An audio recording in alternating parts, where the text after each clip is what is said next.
এবার বক্তব্য রাখার জন্য অনুরোধ করছি নওশাদ সিদ্দিকী মহাশয়কে। মাননীয় সদস্য নওশাদ সিদ্দিকী, আপনার সময় 6 মিনিট। ধন্যবাদ speaker sir. The West Bengal backward classes অ্যাক্টের অ্যামেন্ডমেন্টের উপরে আমাকে বলতে দেওয়ার জন্য। স্যার, এই বিলের কপিটা পড়ে যেটা বুঝতে পারলাম, সংশোধনীতে একটা নির্দিষ্ট সম্প্রদায়কে টার্গেট করে রাজনীতিকরণের অপচেষ্টাতেই যারা সমাজের পিছিয়ে বর্গের আছে তাদেরকে ক্রমশ বঞ্চিত করা হচ্ছে। স্যার, বক্তব্য শুরুতে আমাদের শাসক দলের বক্তা একটা প্রসঙ্গ তুললেন, বুদ্ধবাবু 10% সংরক্ষণ সরাসরি মুসলিম সম্প্রদায়ের জন্য বরাদ্দ করেছিলেন।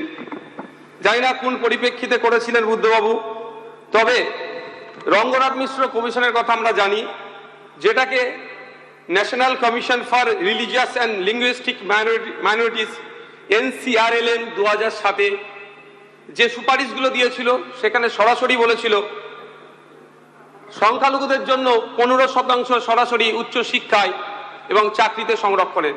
সেখানে স্পেসিফিক্যালি সংখ্যালঘু মুসলিম সম্প্রদায়ের কথা উল্লেখ করেছিল 10% উচ্চ শিক্ষায় এবং চাকরিতে তাদের জন্য কোটা রিজার্ভেশনের জন্য। জানি না বুদ্ধবাবু কোন পরিপ্রেক্ষিতে বলেছিল, তবে হাউসের জ্ঞাতার্থে আমি এই প্রসঙ্গটা এখানে উত্থাপন করলাম।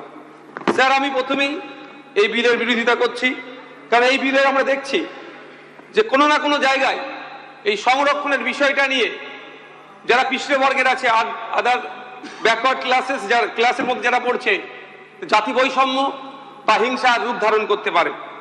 স্যার, আমি ইতিপূর্বে এই হাউসে এই ওবিসি নিয়ে চর্চা করতে গিয়ে বলেছি, কোনো মতেই না ওবিসি মুসলিম না ওবিসি হিন্দু বা অন্য যারা ধর্মের আছে ধর্মীয় পরিচয় না দেখে একটা স্বচ্ছতার সাথে সায়েন্টিফিক ওয়েতে কমিশনের অ্যাক্টকে মান্যতা দিয়ে, গাইডলাইনকে মান্যতা দিয়ে তৈরি হোক এবং তার পরিপ্রেক্ষিতে সংরক্ষণের ব্যবস্থা করা হোক। স্যার, আমরা ভুলে যাচ্ছি না, ইন্দিরা সাহানি বনাম ভারত সরকারের 1952 সালের মামলা আছে, ঐতিহাসিক রায়, যেখানে স্পষ্টভাবে বলা ছিল 50% মধ্যে সীমাবদ্ধ রাখতে সংরক্ষণ। কিন্তু এই সংরক্ষণ রাখতে কিন্তু ওবিসিদের যে প্রাপ্য অংশ ইচ্ছা মতো এখানে যে কমিয়ে দেওয়া হচ্ছে, এটার আমি স্যার চরম বিরোধিতা করছি। স্যার, ওবিসির মন্ডল কমিশনের সুপারিশ ছিল 27% সংরক্ষণে, যে সুপারিশ করেছিল রাজ্যের সংখ্যালঘু জনসংখ্যার অনুপাতে সংরক্ষণ বাড়ানো দরকার, তার পরিবর্তে 17 থেকে নেবে 7-এ পৌঁছে দেওয়া হচ্ছে। স্যার, আমরা ভেবেছিলাম 17 আছে, 27 হবে, পিছিয়ে বর্গের যারা আছে তাদেরকে মূল স্রোতে নিয়ে আসবে। অবশ্যই সেটা সায়েন্টিফিক ওয়েতে হওয়া দরকার, কিন্তু তার পরিবর্তে দেখছি 10% কমিয়ে দিয়ে আপনার 7% দাঁড় করিয়েছে। ফলে স্যার, পশ্চিমবাংলা যে মোট জনসংখ্যার একটা বিশাল অংশ ওবিসি সম্প্রদায়ভুক্ত, মূলত যেটাকে এ এবং এ বিতে ভাগ করে রাখা হয়েছে, সেই 7% কমিয়ে দিলে সরকারি চাকরি এবং উচ্চশিক্ষার সংরক্ষণের ক্ষেত্রে কোনো না কোনো ক্ষেত্রে তারা এই সম্প্রদায় বঞ্চিত হবে বলে আমরা আশঙ্কা প্রকাশ করছি।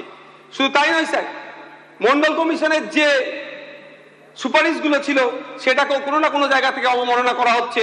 ফলে সোশ্যাল জাস্টিস যে ধারণা যেটা আছে সেটাও এক প্রকার ধ্বংস হবে। স্যার, শুধু তাই নয়, ল্যাক অফ এম্পিরিক্যাল ডেটার এখানে আমরা অবস্থান দেখতে পাচ্ছি। সুপ্রিম কোর্টের নির্দেশনা অনুযায়ী যে কোনো সংরক্ষণ সীমা পরিবর্তন করতে গেলে নির্দিষ্ট এম্পিরিক্যাল ডেটা বা বিজ্ঞানসম্মত সমীক্ষার প্রয়োজন হয়। রাজ্য সরকার কোন তথ্যের ভিত্তিতে ওবিসি সংরক্ষণের সংকোচনের দিকে হেঁটেছে, এই স্যার বিলেও সেটা উত্থাপন নাই। সেটা করা দরকার স্যার। তালিকা অসঙ্গতি, শ্রেণী বিভাগের জটিলতা। স্যার, এই বিলের 3 নম্বর ধারায় বলা হয়েছে ওবিসি তালিকা এবং সংজ্ঞা সম্পূর্ণভাবে West Bengal commission for backward classes act 1993 এর উপর ছেড়ে দেওয়া হয়েছে। এবং বিলের 5B-তে বলা হয়েছে সরকার নিজের ইচ্ছা মতো রিলেটিভ ব্যাকওয়ার্ডনেস, আপেক্ষিক অনগ্রসরতা যারা আছে তাদের মেপে ওবিসিদের বিভিন্ন ক্যাটাগরিতে ভাগ করবে এবং শতাংশ ঠিক করবে। স্যার, এতেই স্যার সমস্যা সব থেকে বড় হবে। ওবিসি সম্প্রদায়ের মধ্যে বিভেদ তৈরি হবে এবং এটা একটা রাজনৈতিক হাতিয়ার ছাড়া অন্য কিছু হবে না।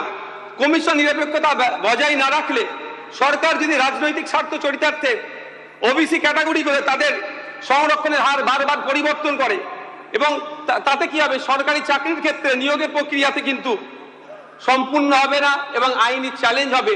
ফলে এই নিয়োগের ক্ষেত্রে এমনি শূন্য পদ বেড়ে যাচ্ছে, সেটা ডিলে হবে। স্যার আমরা দেখলাম তড়িঘড়ি তফসিল বা শিডিউলগুলো বাদ দেওয়া হচ্ছে। বিলের 7 এবং 9 নম্বর মূল যে শিডিউল 1 শিডিউল 3 আছে সম্পূর্ণভাবে বাতিল হয়েছে। যেটা সমস্যা হবে, এই শিডিউলগুলোতে কোন কোন জাতি ওবিসি সম্প্রদায়ভুক্ত তা স্পষ্ট উল্লেখ ছিল। এগুলোকে হঠাৎ ডিলিট করে দেওয়া বা অমিট করে দেওয়ার ফলে ওবিসিদের যে আইনি যে সুরক্ষার অধিকার ছিল বলছে সেটাকে বঞ্চিত হচ্ছে এবং আমলাতান্ত্রিক সিদ্ধান্তের অধীনে করে দেওয়া হচ্ছে। এর ফলে স্যার ওবিসি যুব সমাজ চরম অনিশ্চিতে আতঙ্কের সম্মুখীন হচ্ছে। স্যার আমি এই প্রসঙ্গে বলবো, তামিলনাড়ু এবং কেরালার আমি উদাহরণ দেবো। তামিলনাড়ু স্টেটে স্যার 65% সংরক্ষণ আছে। সেখানে স্যার তামিলনাড়ুতে, যাদেরকে আমরা প্রোগ্রেসিভ হিসাবে দেখি, স্যার তামিলনাড়ু মোট সংরক্ষণের 69% মধ্যে ওবিসি ব্যাকওয়ার্ড ক্লাস বিসি এবং মোস্ট ব্যাকওয়ার্ড ক্লাস এমবিসি আলাদা শ্রেণীতে বিভক্ত করেছে। এই 69% আইনি সংরক্ষণকে আইনি সুবিধা দেওয়ার জন্য 9 শিডিউল অফ কনস্টিটিউশন অফ ইন্ডিয়ার অন্তর্ভুক্ত করেছে তারা। কেরালাতেও স্যার সামাজিক ও শিক্ষাগত পিছিয়ে থাকা বহু সম্প্রদায়কে ওবিসি তালিকার অন্তর্ভুক্ত করেছে। স্যার আমি আশা করব কেরালা এবং তামিলনাড়ুর মডেলটা আমাদের এখানে ফলো করা হোক এবং সংরক্ষণের ক্ষেত্রে কোনো জাত ধর্ম বর্ণের ঊর্ধ্বে গিয়ে নির্দিষ্ট গাইডলাইন মেনে সার্ভে করে তাদেরকে ইনক্লুড করা হোক। স্যার পরিশেষে আমি একটা কথাই বলবো যে স্যার সামাজিক ন্যায়ের নামে যদি রাজনৈতিক সমীকরণই মুখ্য হয়ে ওঠে, তবে এই সংশোধনী বিল ইতিহাসে সংস্কার হিসাবে নয়, বরং একটি বিতর্কিত রাজনৈতিক পদক্ষেপ হিসাবে স্মরণীয় হয়ে থাকবে। স্যার পশ্চিমবাংলার যে একটা হেভি অংশের ওবিসি সম্প্রদায়ভুক্ত আছেন, তাদের কথাও আমাদের মাথায় রাখা দরকার। তারা কোনোভাবেই তাদেরকে ছুঁড়ে ফেলে দেওয়া যায় না। ধর্মের ভিত্তিতে, জাতের ভিত্তিতে, বর্ণের ভিত্তিতে না গিয়ে তাদের আর্থসামাজিক অবস্থাকে আমরা যদি বিশ্লেষণ করি, তারা কোন পরিস্থিতিতে আছে, তারা চাকরিতে কত % সংরক্ষণে আছে, স্যার 30 সেকেন্ড স্যার, উচ্চ শিক্ষা থেকে শুরু করে স্বাস্থ্য খাতে তারা কি করছে, সবটা যদি আমরা টাইম টু টাইম সার্ভে করে তাদেরকে আমরা ইনক্লুড করি বা অমিট করি, এটাই সুষ্ঠু গণতন্ত্রের জন্য স্বাস্থ্যকর হবে স্যার। Thank you sir.